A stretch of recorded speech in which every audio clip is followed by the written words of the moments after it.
মনীষীরা নানাভাবে জনসেবার পথ আবিষ্কার করিয়াছেন।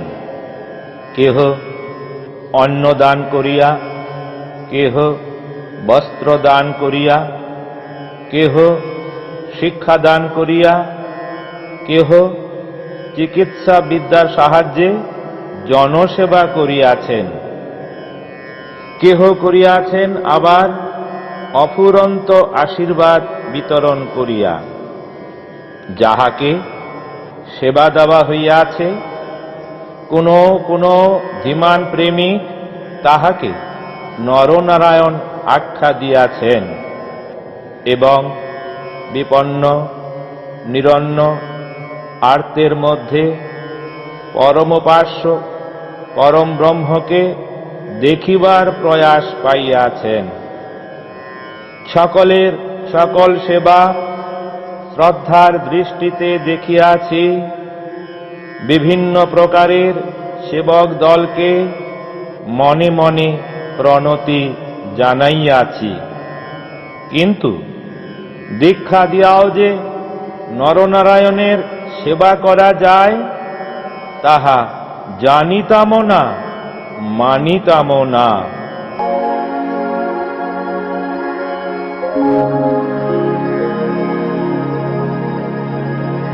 একদা জীবননাট্যে এক অপূর্ব দৃশ্যান্তর ঘটিতে শুরু করিল। আজ যে অবস্থায় রহিয়াছি, কালই দেহ মন সেই অবস্থাকে অতিক্রম করিয়া চলিতে লাগিল। গহন বন, পার্বত্য উপত্যকা, নীরব পল্লী, দুস্তর সাগর তীর পরপর দৃশ্যসজ্জায় ঝলমল করিয়া উঠিতে লাগিল। কত নরনারী আর বালক বৃদ্ধ, কত কপটী আর সত্যসন্ধ, কত মহাসতী আর গণিকা, কত দস্যু লম্পট আর দাতাকর্ণেরা রঙ্গমঞ্চে ভিড় করিতে লাগিল। সময়োচিত অভিনয় করিতে গিয়া হঠাৎ আবিষ্কার হইয়া গেল যে দীক্ষা মন্ত্রে গণিকার পাতিত্ব নাশ করা যায়, মাতালের মাতলামি ছাড়ানো যায়, চোর দস্যুকে সাধু করা যায়, পরস্যপহারীকে দাতা বানানো যায়, চিরকালের মিথ্যাবাদীকে সত্যশীল করা যায়, দুর্বলে বলাধান সুসম্ভব, নিরাশকে হতাশার পঙ্ক হইতে টানিয়া তোলা সুসহজ। বিদ্যুতের বেগে একটার পর একটা করিয়া অভাবনীয় ঘটনা ঘটিয়া যাইতে লাগিল। আমাকে বিশ্বাস করিতে হইল, রাজনৈতিক বিপ্লব এক একটা দেশের যে পরিমাণ পরিবর্তন আনয়ন করিতে সমর্থ, এক একটা দীক্ষা মন্ত্রের ক্ষমতা তাহা অপেক্ষা অল্প নহে। সেই অবধি সেবা বুদ্ধিতেই লোককে দীক্ষা দিয়া আসিতেছি। গোষ্ঠী পুষ্টি নয়, দল বাড়ানো নয়, অর্থ সঞ্চয় নয়, একমাত্র দীক্ষা প্রার্থীর নিঃশ্রেয়স কল্যাণের জন্যই এই দীক্ষা। আমার ধ্যানের ধন দিগকেই দিয়াছি দীক্ষা। এই জন্যই জ্ঞানী, গুণী, পণ্ডিত ও ধনীদের প্রতি নয়নের ক্ষীণতম দৃষ্টিটুকুও পড়ে নাই। সেই জন্য দীক্ষাকালে তোমাদের প্রতিজনকে সুস্পষ্ট রূপে বলিয়া দিতে আমার কখনো ভুল হয় না যে নিজেদের দলবৃদ্ধির চেষ্টা কেহ করিও না, প্রত্যেকে সাধন করিয়া বলিয়ান হও। তোমরা সমাজের অবহেলিত অবজ্ঞাতের দল। দীক্ষা পাইবার কয় যুগ আগ হইতেই আমার ধ্যানের দেবতা হইয়া রহিয়াছ বলিয়াই আমি স্বেচ্ছায় সমাগত তোমাদের দীক্ষা দিবার কালে সেই আধ্যাত্মিক হর্ষই আস্বাদন করিয়াছি, যাহার মধ্যে ইষ্ট দর্শনের আমেজ আছে, যাহার মধ্যে নাই এক কণা পার্থিব স্বার্থের প্রলুব্ধতা।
২৮ অগ্রহায়ণ বাংলার ১৩৪৭ সন, ইংরেজির ২৪ ডিসেম্বর ১৯৪১ খ্রিস্টাব্দ, রবিবার। দেবিদ্বার।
দীক্ষা মানে নবজন্ম।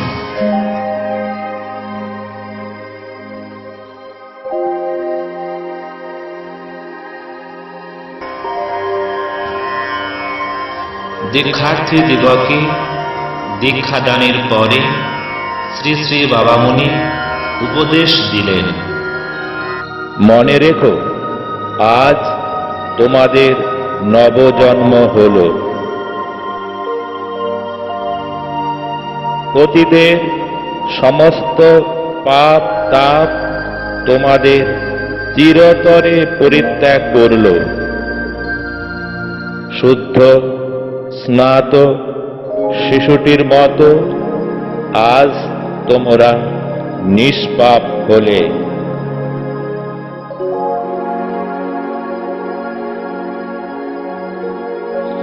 তোমাদের অতীতের জ্ঞাত অজ্ঞাত সহস্র পাপরাশি আজ বিনষ্ট হল। জেনে যত পাপ করেছ, না জেনে যত পাপ করেছ, বুঝে যত পাপ করেছ, না বুঝে যত পাপ করেছ, দেহে যত পাপ করেছ, মনে যত পাপ করেছ, বাক্যে যত পাপ করেছ, অভিপ্রায়ে যত পাপ করেছ, জাগ্রতে যত পাপ করেছ, নিদ্রায় যত পাপ করেছ, সব পাপ আজ তোমাদের বিদূরিত হল।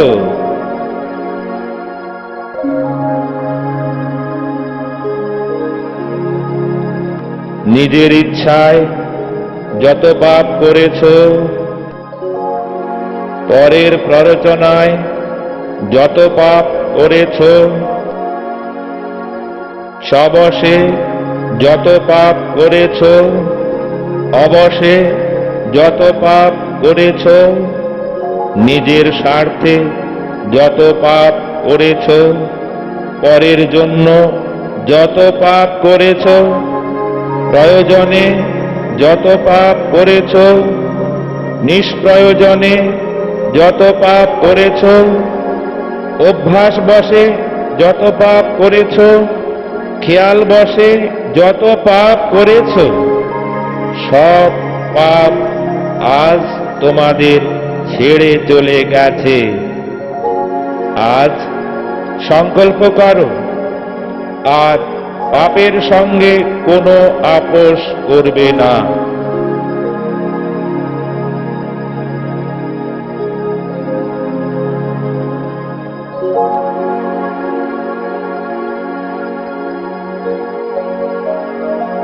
আজ প্রতিজ্ঞা করো, এরপর থেকে জীবনের প্রত্যেকটি মুহূর্তকে পূর্ণ পবিত্রতার মধ্য দিয়ে যাপন করবে।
দীক্ষারূপ নবজন্ম লাভ ব্যর্থ হইতে দিও না।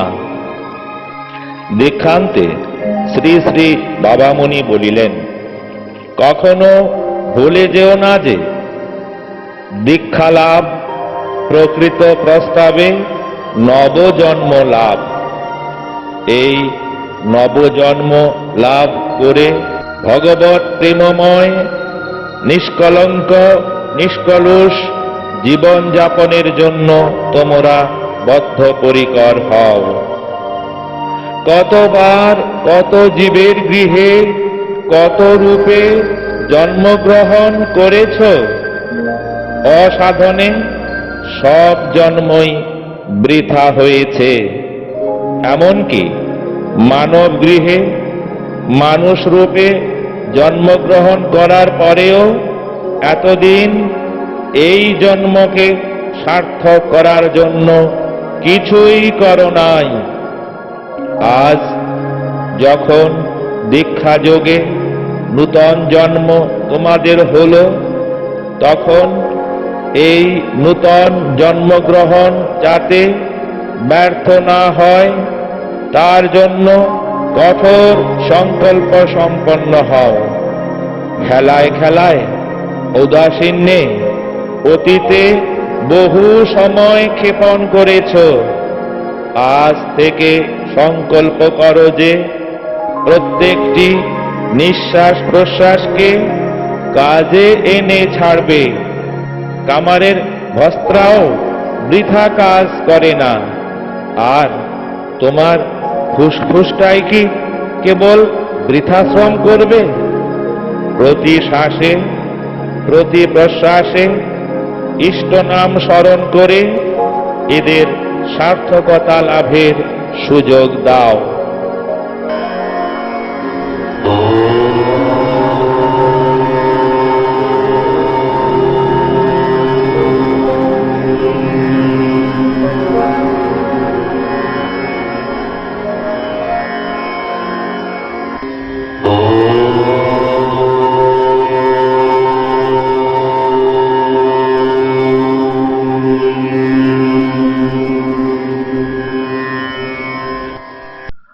অন্ধের যষ্টি পাইয়াছ, তৃষ্ণার জল মিলিয়াছে। অন্ধকারাবৃত গহন পথের মাঝে অনির্বাণ আলোকবর্তিকা লাভ করিয়াছ। তবে হেলায় খেলায় কেন কাল কাটাইবে?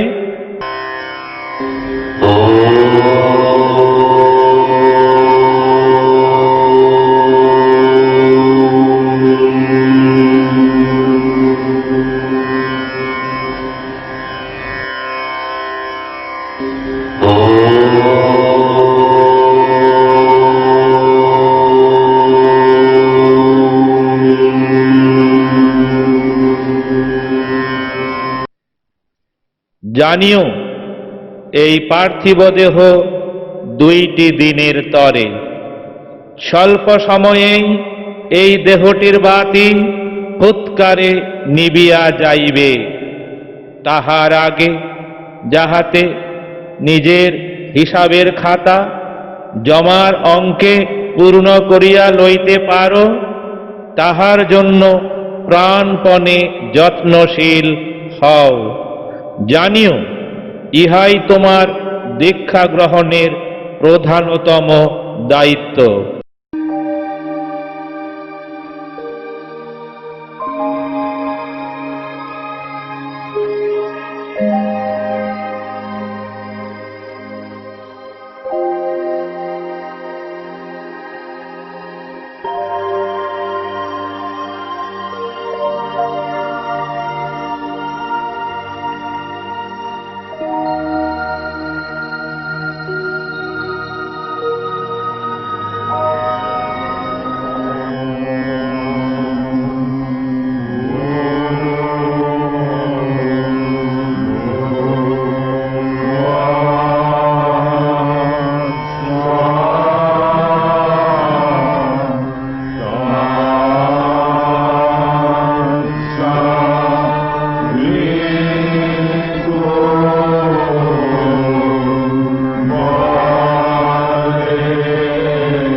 অপরাহ্নে সমবেত উপাসনার পরে শ্রী শ্রী বাবামুনি উপদেশ দিতে লাগিলেন।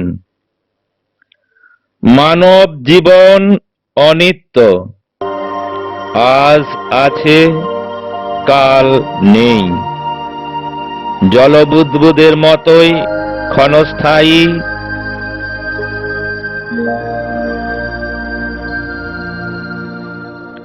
বায়ু প্রবাহের মতোই চঞ্চল,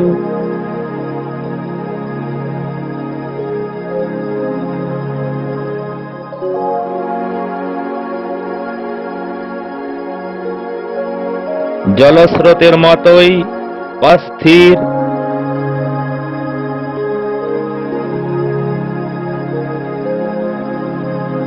আকাশের মেঘমালার মতোই অনিশ্চিত,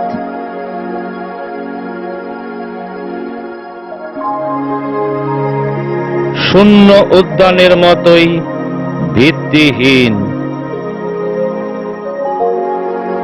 তবু এই জীবন উপেক্ষার নয়, কারণ এই অনিত্য জীবনের মধ্য দিয়েই নিত্য জীবনের সন্ধান করে নিতে হবে। এই ক্ষণস্থায়ী বিদ্যুৎ আলোকেই চিরস্থায়ী সম্পদকে চিনে নিতে হবে।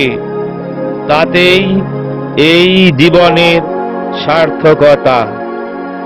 সেই সার্থকতা তোমরা সম্পাদন করো।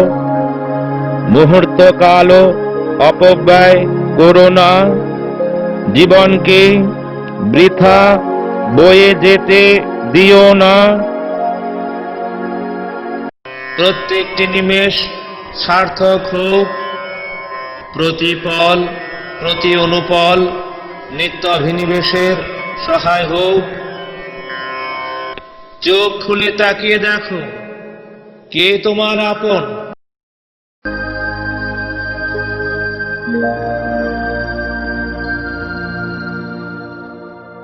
কে তোমার চিরসাথী?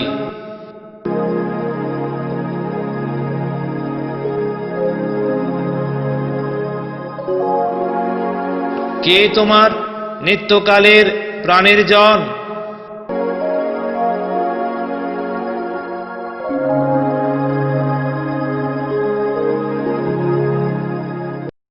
কে তোমার কোটি কল্পকালের আনন্দ বিগ্রহ?